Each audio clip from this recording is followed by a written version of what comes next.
glory bagimu, glory bagimu. Terima kasih Tuhan, terima kasih Tuhan.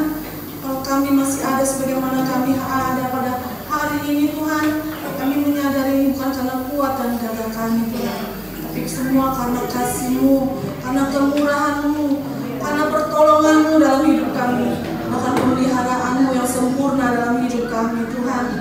Terpujilah nama-Mu. Di saatnya kami menunaikan ucapan syukur kami, layakkanlah seluruh hidup kami Tuhan. Kami rindu ibadah kami, pelayanan kami berkenan di hadapan-Mu. Urapilah setiap kami yang melayani Engkau, urapilah setiap jemaat yang datang tempat ini Tuhan. Kami sama-sama merasakan hadirat-Mu, merasakan kehadiran-Mu menjamah hati dan seluruh hidup kami, sehingga kami yang hadir pada pagi hari ini merasakan damai sejahtera dan sukacita yang melimpah. Terima kasih Tuhan Yesus. Dalam nama Tuhan Yesus kami memulai ibadah ini. Haleluya. Puji Tuhan. Amin. Amin. Kita masih memuji nama Tuhan. Bersama puji dan mengatakan Dia tak pernah gagal.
penuh dengan kegelapan dosa ini ya Tuhan.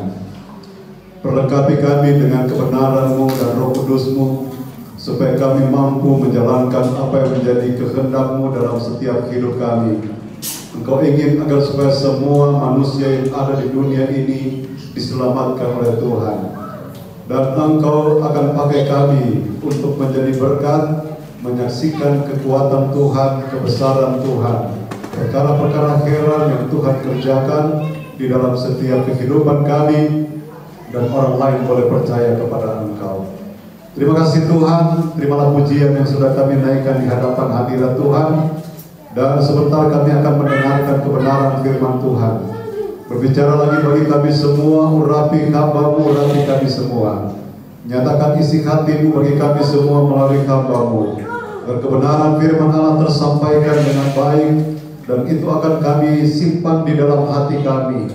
Dan firman Allah pasti memberkati kami, menyembuhkan yang sakit, memulihkan mereka yang mengalami hal-hal yang buruk. Tetapi Tuhan akan menyatakan kasih-Mu. Engkau akan mencukupkan segala kebutuhan kami. Bapa, terima kasih. Segala gangguan roh jahat kami tolak dalam nama Tuhan Yesus Kristus. Biar Roh Kudus-Mu saja yang berkarya di tengah-tengah kami mendengarkan kebenaran firman Tuhan. Dalam nama Tuhan Yesus Kristus kami sudah berdoa dan kami sambut kebenaran firman Allah. Haleluya. Amin. Puji Tuhan. Salam sejahtera dalam kasih Tuhan Yesus Kristus yang adalah kepala gereja kita. Saudara-saudara yang dikasihi oleh Tuhan, kita masih belajar tentang kebenaran. Kalau beberapa waktu yang lalu kita belajar tentang hamba Tuhan harus, atau minggu lalu hamba Tuhan harus menyatakan kebenaran di dalam hidupnya. Dan kesempatan ini kita akan melihat, saudara-saudara, judulnya adalah Raja-Raja Dilindungi Kebenaran. Mungkin saudara berkata, ini kan untuk raja-raja, kok kenapa harus disampaikan? Memang saudara-saudara yang kita angkat pada kesempatan ini mengenai raja-raja atau pribadi daripada raja, tetapi intinya adalah bahwa seorang raja pun harus mengikuti akan kebenaran. Yang kita akan melihat di sini tentang kebenaran. Walaupun kalau misalnya, dan kita akan melihat tentu dua contoh raja yang pernah memimpin bangsa Israel, dan kita akan melihat bagaimana kepemimpinan kedua orang ini. Ya, kita akan bagi dua, tentu akan hal ini. Ya, mungkin sekarang kita akan melihat satu hal, seorang raja. Namun kita akan baca dulu ayat awal kita di dalam Amsal pasal yang ke-20, ayatnya yang ke-27 dan ayat yang ke-28. Dikatakan demikian, roh manusia adalah pelita Tuhan yang menyelidiki seluruh lubuk hatinya. Kasih dan setia melindungi raja, dan dengan kasih ia menopang tahtanya. Kalau kita melihat di dalam terjemahan yang baru ini, kita tidak dapatkan kata kebenaran di sana. Lalu kemudian saya melihat, belajar di terjemahan yang lain. Ada beberapa terjemahan yang juga di situ ada kata kebenaran. Tetapi kita melihat saja di dalam terjemahan terjemahan sederhana Indonesia atau TSI. Dikatakan begini di dalam ayat yang ke-28. Bila seorang raja setia dan mengasihi rakyatnya serta menegakkan kebenaran, kerajaannya akan aman. Oleh kesetiaannya, kerajaan itu akan menjadi kokoh. Jadi, saudara-saudara, kita melihat bahwa di dalam terjemahan yang baru kan dikatakan kasih dan setia melindungi raja, dan dengan kasih ia menopang tahtanya. Tetapi kemudian saya membaca di dalam terjemahan yang lain tadi, yaitu terjemahan sederhana Indonesia, dikatakan bila seorang raja setia dan mengasihi rakyatnya serta menegakkan kebenaran, kerajaannya akan aman. Oleh kesetiaannya, kerajaan itu akan menjadi kokoh. Saudara-saudara yang dikasihi oleh Tuhan, saya sudah katakan tadi ada dua raja yang akan kita coba melihat bagaimana akan kehidupan mereka. Saya juga mencatat di sini seorang raja dapat memimpin rakyatnya dengan baik apabila raja tersebut memiliki hati yang diterangi oleh kebenaran Allah dan Roh Allah. Itulah sebabnya kan di dalam ayat yang ke-27 tadi dikatakan bahwa roh manusia adalah pelita Tuhan. Ya, roh manusia adalah pelita Tuhan yang menyelidiki seluruh lubuk hatinya. Jadi seorang raja kalau dia mau dipimpin oleh kebenaran dan Roh Allah, maka kerajaannya itu pasti akan kokoh, pasti akan aman. Karena yang menuntun dia, yang memberikan pengetahuan yang sempurna adalah Tuhan. Sehingga segala kekurangan yang dimiliki oleh raja ini pasti akan dipenuhi.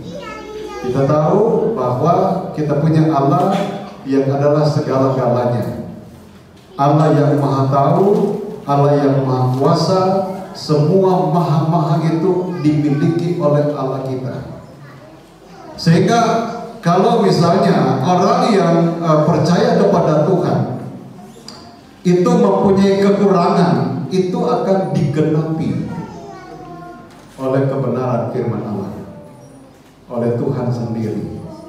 Itulah sebabnya juga kan firman Allah di dalam Alkitab Perjanjian Lama itu yang kemudian kita kenal dengan hukum Taurat itu digenapi oleh Yesus. Karena masih ada yang kurang tentu. Manusia itu banyak kurangnya, dan itu perlu digenapi oleh Allah di dalam Yesus Kristus. Atau mungkin ada di sini yang merasa sudah sempurna? Ada nggak di sini merasa wah saya sudah hikmatku sudah luar biasa, pengetahuanku sudah luar biasa, pokoknya semuanya sudah aman-aman, kekayaanku banyak, apalagi kedudukanku tinggi. Maka saudara-saudara, apapun jabatan kita, apapun status kita, ekonomi kita, pendidikan kita, itu pasti masih ada kurang. Sehingga kita perlu ada Allah yang menyempurnakan, menggenapi akan kekurangan kita. Nah ini saudara-saudara, kalau kita melihat ayat yang akan kita lihat tentang pertama, jadi saya katakan bahwa ada dua raja tadi. Yang pertama adalah Raja Saul, yang kedua adalah Raja Daud. Ya, ada banyak raja yang ada di Alkitab, tetapi kita akan melihat bagaimana kehidupan mereka, latar belakang mereka, kenapa menjadi raja. Nah ini penting saudara, supaya kita ini juga saudara kita kembalikan kepada panggilan Tuhan dalam hidup kita. Ada yang melatar belakangi. Dan latar belakang kita percaya kepada Tuhan juga itu perlu loh saudara. Penting itu. Karena itu akan mendasari seseorang untuk dia berjalan dalam keyakinannya, dalam percayanya kepada Tuhan. Jadi kita melihat tentang Raja Saul. Di sini juga saya mencatat yang diminta oleh bangsa Israel supaya mereka diberikan raja. Saya kasih di sini dalam kurung raja yang dipaksakan. Gitu. Jadi ini adalah keinginan dari rakyat Israel, bangsa Israel. Dan kita akan melihat saudara bahwa latar belakang dari Raja Saul, ya, di dalam 1 Samuel 9 ayatnya yang pertama dan ayat yang kedua. Siapa Saul ini? Ada seorang dari daerah Benyamin namanya Kis bin Abiel bin Seror bin Ben-Horat bin Abia, seorang suku Benyamin, seorang yang berada, orang kaya ini. Orang ini ada anaknya laki-laki, namanya siapa? Saul. Seorang muda yang elok rupanya. Tidak ada seorang pun dari antara orang Israel yang lebih elok daripadanya. Dari bahu ke atas ia lebih tinggi daripada setiap orang sebangsanya. Saudara, kalau kita melihat latar belakang dari Raja Saul yang kemudian dia diangkat menjadi raja, dia ada di keluarga yang juga cukup baik, ekonominya baik. Dan saya juga perhatikan di dalam ayat ini kan ada kata elok. Saudara tahu elok itu apa? Hah? Apa? Apa? Hah? Indah. Lebih baik kita lihat di Kamus Besar Bahasa Indonesia. Ya, saya juga belajar saudara ya, saya lihat. Jadi kata elok ini ada dua arti di dalam Kamus Besar Bahasa Indonesia. Yang pertama, elok itu baik atau bagus, atau di dalam Kamus Besar itu dikatakan cantik. Tapi saya kasih di sini dalam kurung wanita, karena kalau sekarang kan kalau cantik itu selalu terarah kepada wanita, kepada perempuan. Lalu kemudian kalau pria ganteng. Ya, itu dimiliki loh sama Raja Saul. Arti yang kedua, baik hati atau tidak jahat. Nah, itu kata elok di dalam Kamus Besar Bahasa Indonesia. Jadi kalau kita melihat latar belakang dari seorang Raja Saul, dia itu adalah orang yang baik, baik hati, tidak jahat dia. Dan dia juga dikatakan bagus, ganteng ya, kalau dia kan laki-laki. Jadi untuk pandangan manusia dia adalah seorang yang cukup, saya tidak mau mengatakan sempurna, tetapi cukup baik ya, sebagaimana arti dari elok ini. Tetapi saudara, kalau ini hanya dilihat dari kacamata manusia, ini nggak cukup ternyata saudara.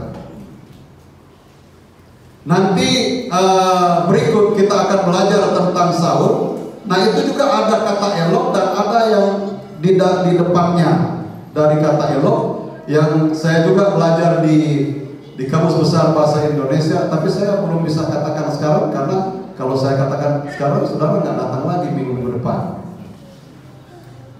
Jadi dirahasiakan dulu. tentang Daud. Sekarang kita belajar dulu tentang Raja Saul. Nah, kita perhatikan saudara, yang mempunyai latar belakang yang baik, punya hati baik, tetapi saudara itu belum cukup ternyata. Saya kemudian merenung begini saudara, itu mungkin nanti akan juga disinggung pada minggu-minggu ke depan, bahwa kenapa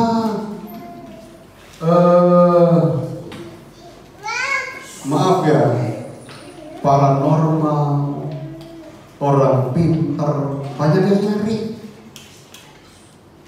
Betul nggak? Saudara pernah ke sana? Pernah nggak? Nggak apa-apa, bilang aja. Dan kalau mereka melihat, mereka itu saudara kan bisa melihat wajah manusia, wajah orang. Mereka melihat wajah orang dan mereka kemudian mulai mengatakan, oh ini begini, oh ini begini, oh ini begini. Dan semua yang mereka katakan itu bisa benar.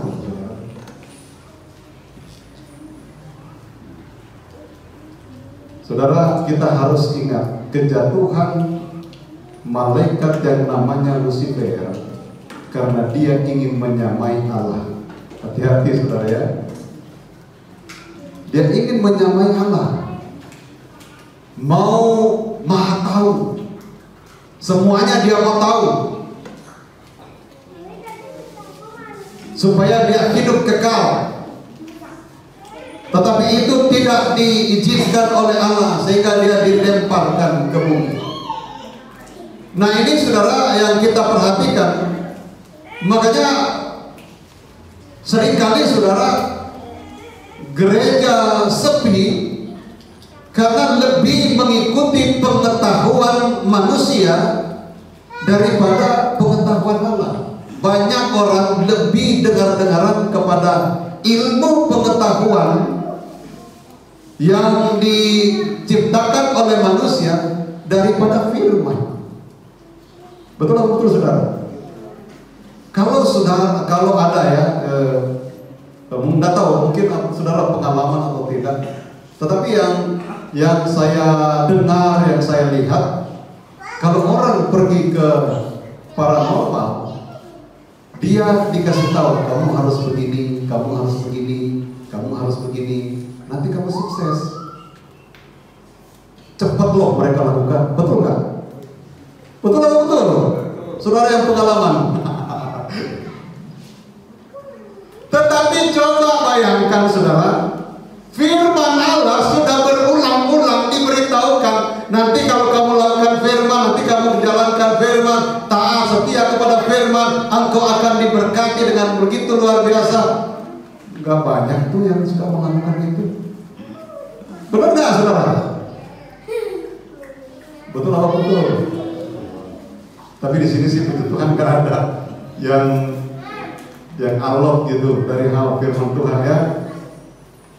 Tetapi kita belajar saudara dari sini bahwa kehidupan seseorang itu mempunyai awalnya, dan kalau awalnya seseorang itu baik, seharusnya saudara seterusnya itu baik.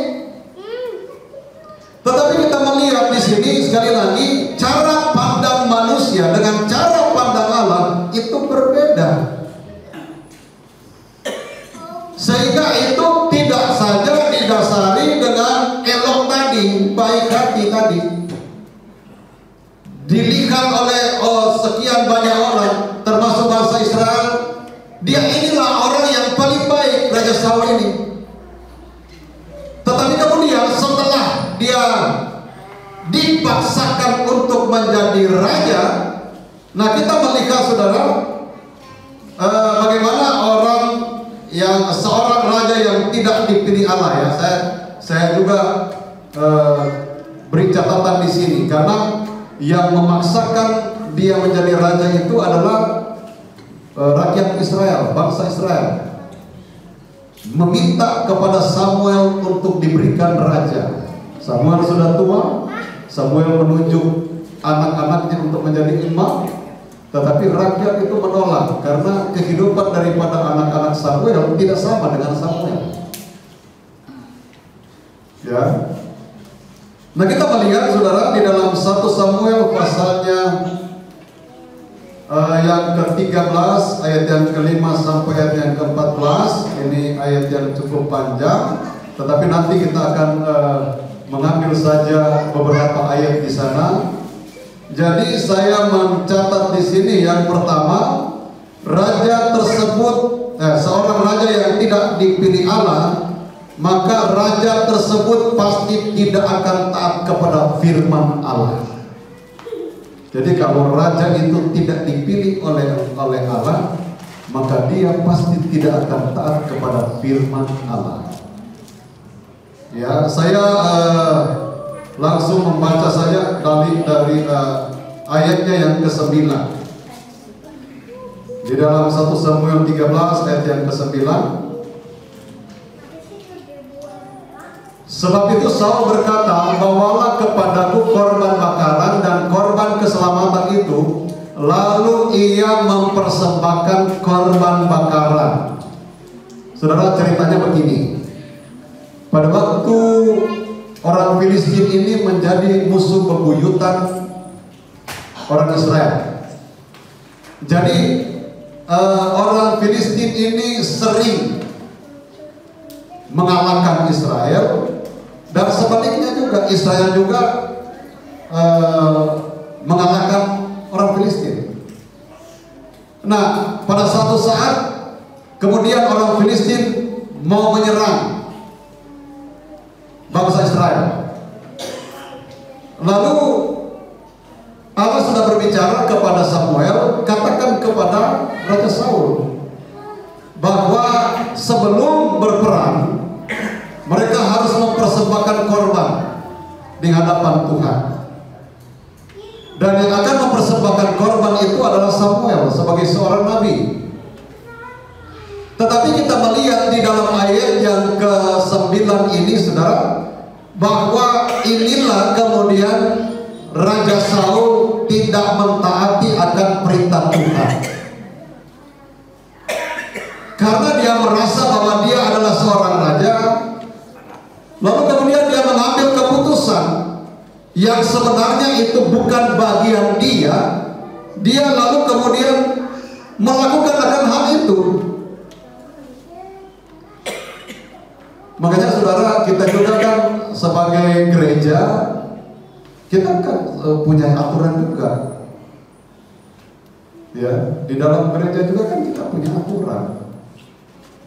Ya, misalnya memimpin pujian, ya memimpin pujian, namanya juga memimpin pujian. Kan ada yang memimpin pujian, ada yang sudah berkhotbah, ada yang ya kalau misalnya tidak ada yang bersaksi lalu bersaksi tidak masalah. Tapi itu udah ada bagian-bagiannya yang diatur supaya tertib dalam satu pelayanan. Demikian juga dengan doa-doa. Misalnya saya pernah katakan kepada saudara kan, misalnya ada doa makan saja pernah sampai ada yang ketiduran. Kenapa? Sudah didoakan mulai dari opung ini, opung itu. Semuanya sudah didoakan keturunannya, padahal cuma mau makan. Gitu. Jadi harus ada aturan juga. Sampai ada yang ketiduran, saudara. Mungkin doa makan sampai 10 menit sampai 15 menit kan. Karena dia udah doain semua, sudah pokok-pokok doa itu mah. Demikian juga kita dalam ibadah. Doa pembukaan. Doa firman. Doa sesudah firman, ya doa sesudah firman. Begitu saudara. Sehingga kita bisa menempatkan posisi kita dalam satu pelayanan yang juga berkenan di hadapan Tuhan.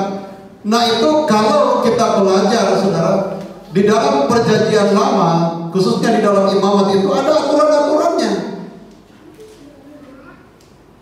Dan di dalam perjanjian yang baru, saudara, yang walaupun dikatakan digenapi oleh Yesus, tetapi kan tidak semua itu dihilangkan, maksudnya diganti atau disempurnakan. Ada hal-hal yang aturan-aturan yang tidak boleh kita lewati, tidak bisa berubah. Yang sampai saya katakan bahwa di dalam Alkitab, di dalam imamat khususnya, sampai berpakaian pun untuk mengikuti ibadah ada aturannya. Betul apa betul, saudara? Nah, di dalam perjanjian yang baru, di mana saudara dapatkan bahwa aturan tentang itu dirubah? Ada kan? Kalau ada, tolong saya kasih tahu. Oh, ada perubahan karena zaman? Gak ada tuh, saudara. Malah di dalam Yakobus 1 ayat 17 dikatakan tidak ada perubahan oleh karena waktu. Gak ada, saudara. Dan itu kita lagi mengarah ke sana. Semuanya akan disempurnakan, saudara, sehingga betul-betul kita mencapai targetnya Allah sampai kepada kesempurnaan gereja. Ada haleluya, saudara. Nah, ini saudara, kita melihat tentang Raja Saul ini, posisinya walaupun dia sebagai seorang raja, dia tidak diizinkan untuk mempersembahkan korban pada waktu itu. Tetapi kemudian dia mengambil keputusan untuk mempersembahkan korban. Itulah sebabnya, saudara, kita melihat bahwa sekali lagi orang yang karena tidak dipilih oleh Tuhan menjadi raja, dia kemudian tidak taat kepada firman Allah. Tuhan tolong supaya kita semua di sini dipilih oleh Tuhan untuk menjadi anak-anaknya. Ada haleluya, saudara. Dan itu akan kelihatan dari sikap kita, perjalanan percaya kita kepada Tuhan, saudara.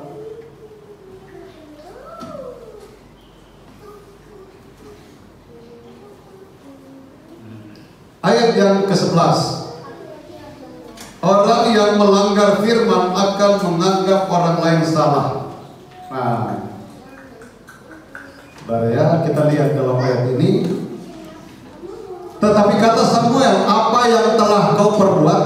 Jawab Saul, karena aku melihat rakyat itu berserak-serak meninggalkan aku dan engkau tidak datang pada waktu yang telah ditentukan. Padahal orang Filistin telah berkumpul di Mikmas.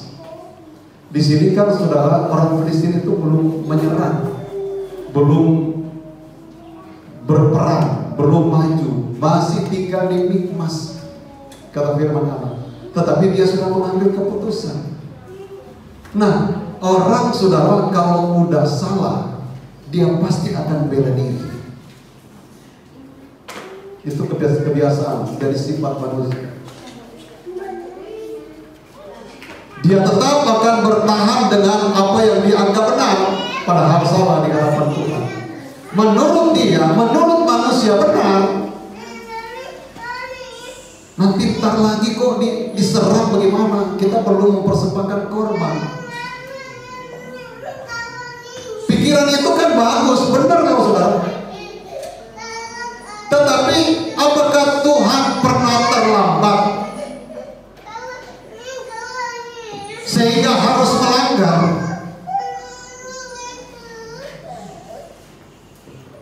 Sehingga kita melihat, saudara, sekali lagi, orang yang melanggar firman akan menganggap orang lain salah. Dan dia yang menjadi perhatian daripada Saul di sini bahwa rakyatnya. Nah, kita lihat, saudara, bahwa dia itu dipilih, diangkat, dipaksakan oleh rakyat untuk menjadi raja. Jadi karena rakyat yang menonjol untuk memilih dia, maka dia juga jatuh dengan rakyat. Alasannya kan rakyat. Jadi hati-hati, saudara, kalau sesuatu yang yang suka mengangkat juga, saudara, hati-hati loh, saudara. Pernah saya dengar dari Ibu Gembala, Tante Leni Mande almarhumah, dia mengatakan begini, mungkin kepada ibu-ibu di Ketapang, ibu-ibu jangan suka angkat-angkat Bapak Gembala, karena kalau kalian angkat-angkat Bapak Gembala, berarti kalian mau menjatuhkan dia. Jadi hati-hati loh, saudara, kalau dia angkat-angkat, bisa-bisa mengangkat. Nah, ini kan dia diangkat oleh rakyat. Yang menjatuhkan dia juga adalah rakyat.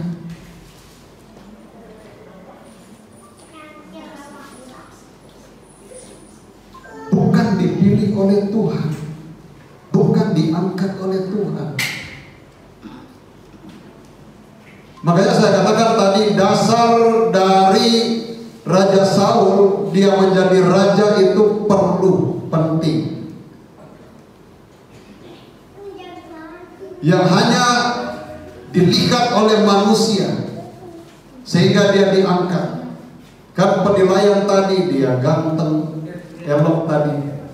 Yang menilai itu kan bahkan dikatakan tidak ada yang seperti dia di seluruh orang Israel.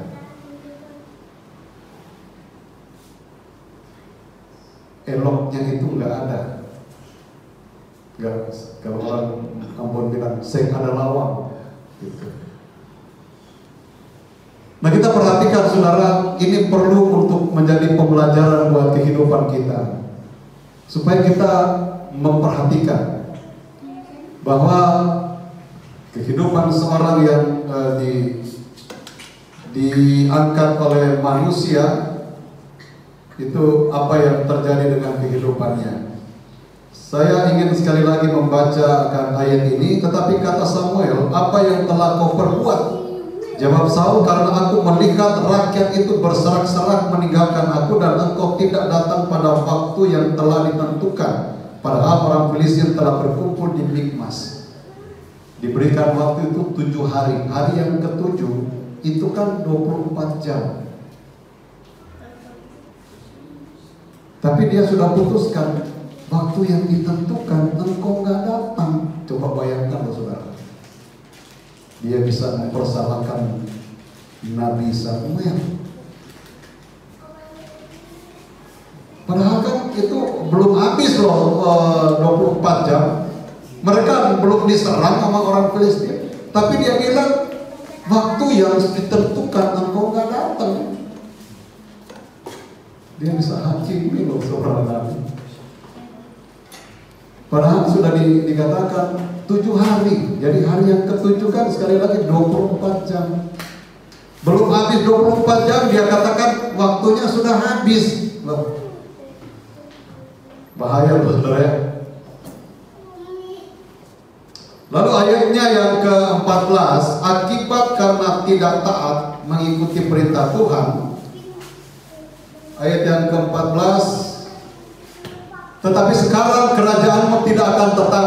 Tuhan telah memilih seorang yang berkenan di hatinya, dan Tuhan telah menunjuk dia menjadi raja atas umatnya, karena engkau tidak mengikuti apa yang diperintahkan Tuhan. Jadi saudara, perintah Tuhan di atas segala-galanya. Mau apapun alasan kita, saudara, kalau itu sudah melangkahi perintah Tuhan, nggak ada artinya di hadapan Tuhan. Walaupun kelihatan buat diri kita lihat, oh ini baik, oh ini bagus. Tetapi kalau itu tidak dikehendaki Tuhan, suatu saat orang itu akan jatuh. Dan Tuhan akan mengalihkan jabatan sebagai raja di sini kepada orang lain. Kan ini dikatakan, Tuhan telah memilih seorang yang berkenan di hatinya, dan Tuhan telah menunjuk dia menjadi raja atas umatnya, karena engkau tidak mengikuti apa yang diperintahkan Tuhan kepadamu. Jadi sekali lagi perintah Tuhan itu di atas segala-galanya.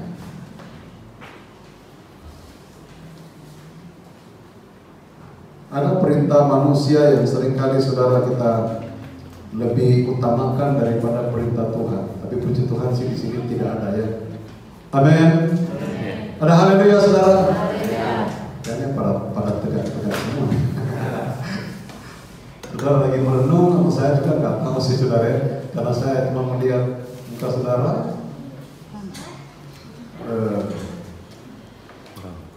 Nah yang kedua saudara,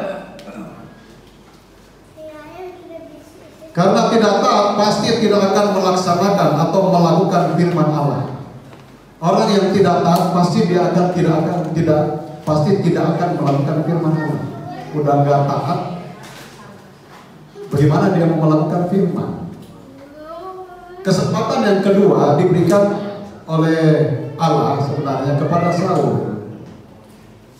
Nah, kesempatan yang kedua ini Allah sudah berbicara lagi kepada Samuel, beritahukan kepada Raja Saul, tumpaslah habis orang Amalek karena mereka menyakiti hati Tuhan. Mulai dari raja sampai kepada hewan-hewan, sampai kepada binatang-binatang, semua ditumpas habis. Tidak ada belas kasihan. Aturan dulu saudara-saudara di dalam perjanjian yang kalau kita melihatkan kayaknya Allah itu kok kejam juga ya kalau kita lihat. Tetapi ini di dalam perjanjian lama atau hukum Taurat ini saudara, itu memang sudah menjadi aturan yang sebenarnya Tuhan ini ingin sekali mengkhususkan bangsa Israel. Memilih, bahkan dikatakan bangsa Israel itu adalah pilihan Allah. Bukan karena orang bangsa lain itu sebenarnya Tuhan tidak suka, tetapi bangsa yang lain itu selalu menyakiti Tuhan. Yang mereka lakukan itu adalah kejahatan semata. Itulah sebabnya saudara, bangsa Israel ini dikhususkan oleh Tuhan, menjadi perhatian Tuhan. Kan sampai di dalam perjanjian yang lama, perjanjian yang baru, bahkan sampai sekarang sebenarnya. Kemudian kan dialihkan kepada semua orang yang percaya kepada Tuhan. Karena kan pada akhirnya orang yang tidak percaya, orang yang melakukan kejahatan akan dibinasakan. Nah inilah saudara-saudara, kita melihat bahwa Tuhan selalu memberikan kesempatan kepada manusia. Khususnya di sini kita berbicara tentang Raja Saul, untuk dia bisa kalau boleh berubah dari sikap yang tidak baik tadi, dari ketidaktaatan tadi. Tetapi kesempatan yang kedua ini saudara, kita kemudian melihat di dalam 1 Samuel pasalnya yang ke-15. Kita baca saja ayatnya yang ke-11 dulu.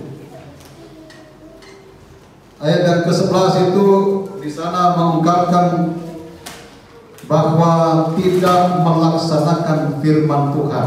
Raja Saul ya. Aku menyesal karena aku telah menjadikan Saul raja. Dan ini sebenarnya Tuhan berbicara kepada Samuel. Sebab ia telah berbalik daripada aku dan tidak melaksanakan firman-Ku. Jadi sekali lagi saudara, orang yang tidak taat pasti dia tidak akan melakukan akan firman Tuhan.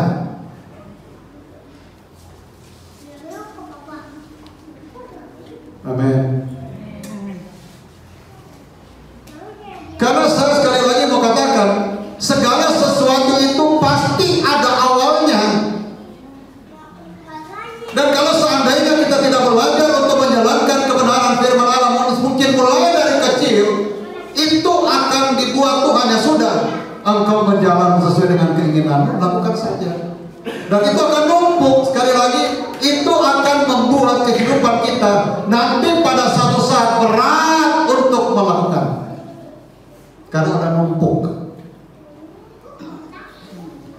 Tetapi kalau sebelum numpuk, kalau kita, firman Allah kan dalam perjanjian yang baru sudah menyatakan firman itu gampang sebenarnya, mudah. Kalau dijalankan dengan sesuai dengan keinginan Tuhan. Tetapi kenapa itu menjadi berat? Karena tidak dibiasakan untuk melakukan. Nah ini saudara, kita melihat contoh yang kita sementara pelajari tentang Raja Saul. Di dalam ayat ini mengatakan bahwa karena aku telah menjadikan Raja Saul raja, sebab ia telah berbalik daripada aku dan tidak melaksanakan firmanku, maka sakit hatilah Samuel dan ia berseru-seru kepada Tuhan semalam-malaman. Samuel yang adalah seorang nabi yang mewakili Allah untuk melantik Raja Saul. Oleh karena Raja Saul tidak melakukan kebenaran firman Allah, Samuel merasa sakit hati. Gak enak banget saudara-saudara ya. Perasaan daripada seorang nabi ini, dia udah berusaha menyampaikan, kalau tidak disampaikan sih gak apa-apa. Tetapi Samuel kan sudah menyampaikan secara gamblang apa yang Tuhan perintahkan kepada Saul melalui Samuel ini. Diberitahukan, semuanya diberitahukan. Makanya karena Samuel dia memberitahukan, dia merasa gak enak benar. Kenapa nih Saul ini gitu? Kalau pakai bahasa kita, ini beban amat gitu sih Saul. Susah amat, keras kepala ini Saul ini. Puji Tuhan kita ada yang seperti itu ya. Nggak ada yang amin. Haleluya. Puji Tuhan. Maka sakit hatilah Samuel dan ia berseru-seru kepada Tuhan semalam-malaman. Ayat yang ke-15.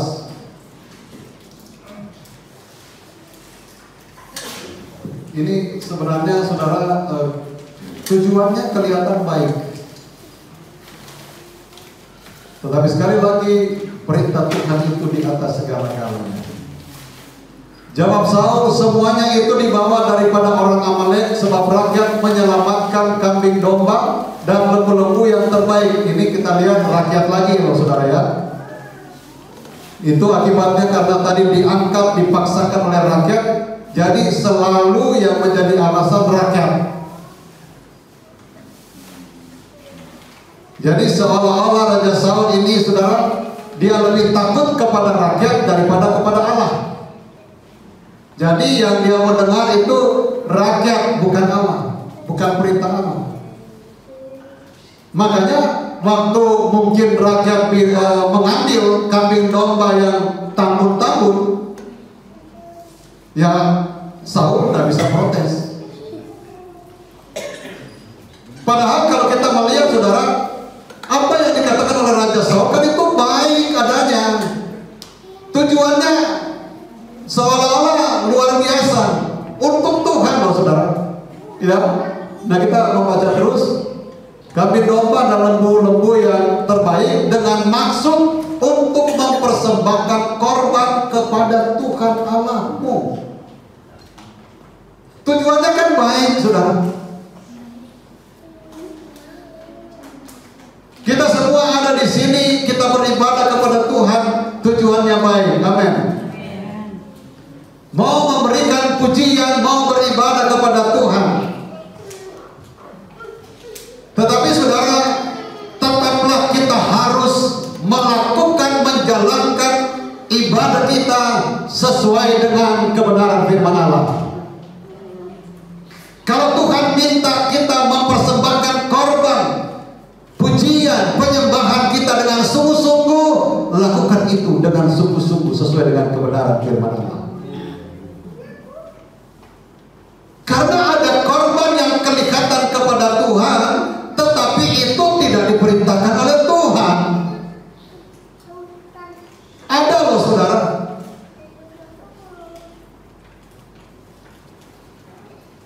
Itu akan menjadi sia-sia. Tuhan tidak melihat seberapa banyak korban itu. Dan saya percaya saudara, dan kita melihat di sini yang mereka ambil itu adalah binatang-binatang yang tambun, yang baik-baik, gemuk-gemuk. Tetapi itu karena bukan perintah Tuhan. Harusnya kan perintah Tuhan musnahkan semua. Tetapi ini rakyat mengambil dengan tujuan. Nah ini kan dijelaskan oleh, jadi ini Raja Saul menjadi wakilnya rakyat untuk menyampaikan aspirasi rakyat kepada seorang nabi. Mereka sampaikan, Raja Saul sampaikan, oh rakyat yang mengambil, mempersembahkan korban kepada Tuhan Allahmu, tetapi selebihnya telah kami tumpas. Saudara, kalau kita kemudian melihat dikatakan di sini Allahmu, berarti bukan Allah dia dong. Allahnya Samuel kan, dia berbicara kepada Samuel, Allahmu. Berarti dia tidak percaya kepada Allah, tidak mau melakukan firman Allah, gitu. Kemudian kita melihat, kita lompat-lompat saja ya, di dalam ayatnya yang ke-22. Mendengar dan memperhatikan lebih baik daripada korban. Tetapi jawab Samuel, apakah Tuhan itu berkenan kepada korban bakaran dan korban sembelihan sama seperti kepada mendengarkan suara Tuhan? Sesungguhnya mendengarkan lebih baik daripada korban sembelihan, memperhatikan lebih baik daripada lemak domba-domba jantan. Nah ini saudara, jadi makanya saya katakan tadi, firman Allah itu di atas segala-galanya. Apapun yang engkau lakukan, kalau itu bukan perintah Tuhan, nol besar, tidak akan diterima oleh Tuhan.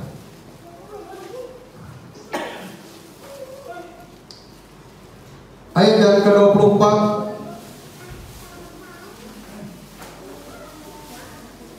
ini lebih takut kepada manusia daripada kepada Allah. Berkatalah Saul kepada Samuel, aku telah berdosa sebab telah kulangkahi titah Tuhan dan perkataanmu. Tetapi aku takut kepada rakyat, karena itu aku mengabulkan permintaan mereka. Nah ini kan saudara, lebih takut kepada rakyat daripada kepada perintah Tuhan.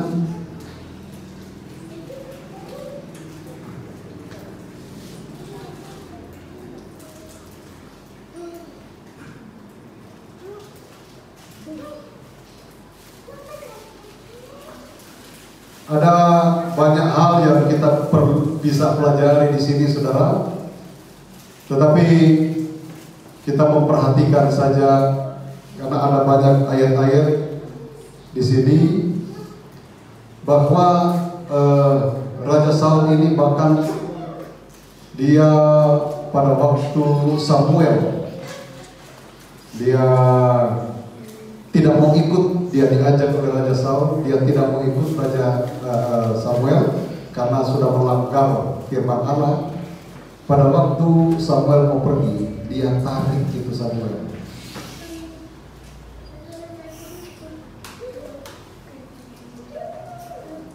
Dan nanti saudara, kita akan belajar tentang Raja Daud. Ya. Sekarang kita melihat tentang Raja Saul, dan kiranya kita mendapatkan pelajaran tentang Raja Saul yang karena dipaksakan oleh rakyat Israel sehingga kehidupannya seperti itu. Padahal sebenarnya kalau kita melihat latar belakangnya cukup baik. tetapi tidak menjadi jaminan untuk dia mempertahankan akan kebaikan itu, karena dia kemudian lebih mengutamakan manusia daripada perintah Tuhan. Ya. Jadi kita perlu menjadi memperhatikan di sini, dan kita dapat merenungkan akan keberadaan kita. Nanti mungkin minggu depan kita akan kembali belajar tentang Raja Daud. Ya, walaupun saudara mungkin sudah tahu, tetapi mungkin tinggal mengingatkan saja. Yang seperti saya katakan tadi, ada kata yang mendahului Enok yang ditujukan kepada Raja Daud, yang juga punya arti. Saya juga melihat di Kamus Besar Bahasa Indonesia. Nah, nanti kita belajar. Makanya minta maaf kalau belum saya sampaikan sekarang. Nanti kalau sudah disampaikan sekarang, saudara nanti tidak datang lagi. Udah tahu semua, biar itu masih menjadi rahasia buat saudara-saudara. Tuhan Yesus memberkati, dan saya jemput kita bangkit berdiri. Kita naikkan pujian yang kedua dinyanyikan tadi oleh pemimpin pujian, penolong yang selalu setia. Kita punya penolong yang selalu setia, yang juga kita perlu menghargai, menghormati akan kesetiaan Tuhan di dalam kehidupan kita. Dia tidak pernah lalai menepati janjinya, dan kita perlu belajar untuk melakukan apa yang menjadi perintah Tuhan dalam kehidupan kita.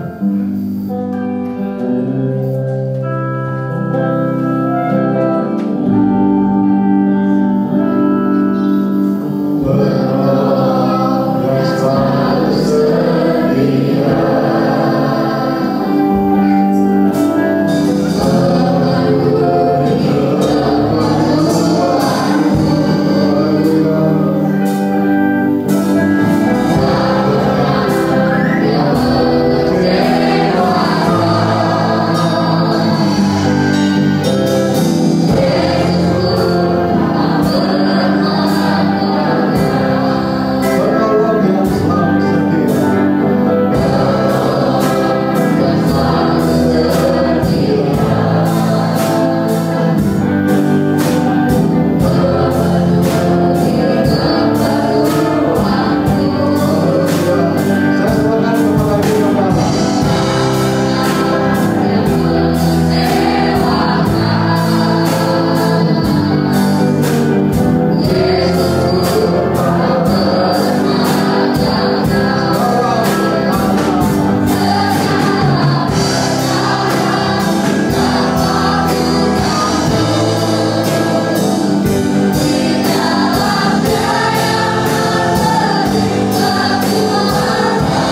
lagi. Nanti saya minta Bapak Dor maju ke depan untuk berdoa. Penolong yang selalu setia,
kemenangan yang benar dikerjakan oleh kuasa Roh Kudus-Mu.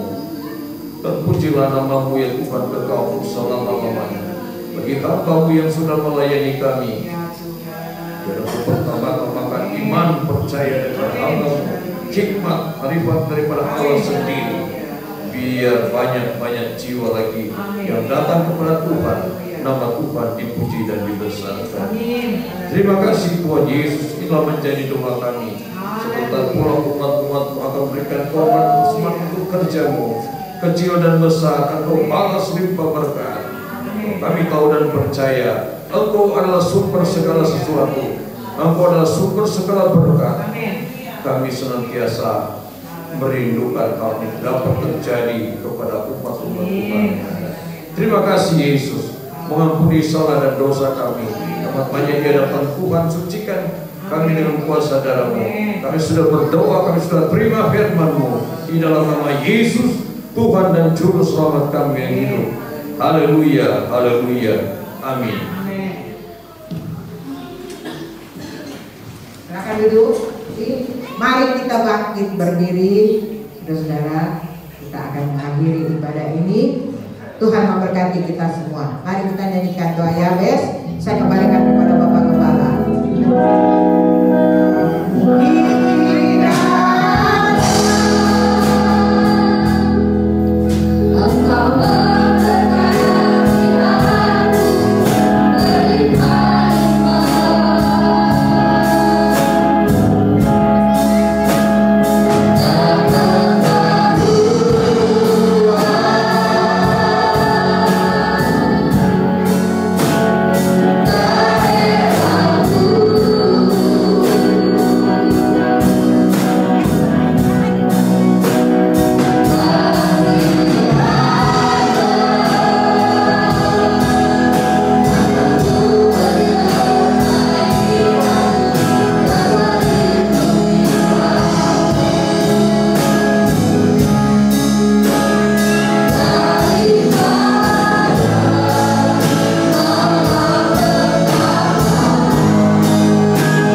melayani di sepanjang ibadah kami pada saat ini. Semua korban persembahan yang diberikan dalam bentuk apapun dalam nama Tuhan Yesus Kristus, semuanya diberkati oleh Tuhan. Menyerahkan lagi ke dalam tangan Tuhan buat semua aktivitas kami. Kami sangat percaya bahwa segala sesuatu yang kami lakukan semuanya adalah seizin Tuhan. Itulah sebabnya Tuhan tolong kami, berikan kekuatan, berikan kesehatan, berikan hikmat dan kebijaksanaan, sehingga ketika kami menjalankan aktivitas kami, apapun itu Tuhan, bersama dengan Engkau, pasti Engkau memberkatinya. Berdoa juga buat saudara-saudara kami, keluarga jemaat yang tidak bersama dengan kami. Kalau mereka dalam keadaan sakit, Bapa di sorga, lawatan Tuhan terjadi atas mereka. Engkau jamah, Engkau pulihkan, Engkau sembuhkan dalam nama Tuhan Yesus Kristus. Mereka boleh mengalami pertolongan Tuhan. Di dalamnya Engkau ditinggikan dan dimuliakan. Kami tetap berdoa juga buat bangsa negara, pemerintah yang ada di Indonesia. Engkau tolong bangsa kami ini, Engkau pulihkan bangsa kami ini, selamatkan bangsa kami ini. Pemerintah diberikan hikmat agar mereka dapat menjalankan sesuai dengan apa yang menjadi keinginan Tuhan di dalam kehidupan mereka. Kepemimpinan Presiden dan Wakil Presiden selanjutnya pada bulan Oktober dan seterusnya, Tuhan, Engkau tetap menyatakan kuasa dan kasih-Mu. Berkatilah mereka, hikmat Allah menjadi bagian mereka, sehingga mereka dapat memimpin dengan lebih baik lagi Tuhan, agar benar-benar bangsa kami ini menjadi satu bangsa yang baik, bangsa yang aman, bangsa yang damai. Dan itu semua boleh terjadi karena ada kuasa Tuhan yang berkarya, baik kepada pemerintah dan bahkan kami sebagai anak-anak Tuhan yang selalu berdoa untuk pemimpin buat bangsa dan negara kami ini. Sebentar kami kembali pulang sertai dalam perjalanan kami, jauhkan, hindarkan dari hal-hal yang tidak diinginkan, tibakan dengan tidak suatu kurang apa-apa. Terima kasih Bapa, dan pada akhirnya jemaat yang dikasihi Tuhan, pulanglah dengan berkat daripada Allah Bapa, cinta kasih dari Tuhan Yesus Kristus sebagai Allah Anak, persekutuan Allah Roh Kudus menyertai kita sekalian, menuntun, menghibur, menguatkan, bahkan meneguhkan iman, percaya, keyakinan kita semua, mulai pada saat ini sampai selama-lamanya. Tuhan Yesus datang kembali. Terima kasih Bapa. Dengan pengucapan syukur kami terima berkat-berkat rohani dari Tuhan, dan kami akhiri ibadah kami pada saat ini. Kami alaskan hanya di dalam nama Tuhan Yesus Kristus. Haleluya. Dan kita semua berkata amin. Tuhan Yesus Kristus memberkati kita semua. Amin.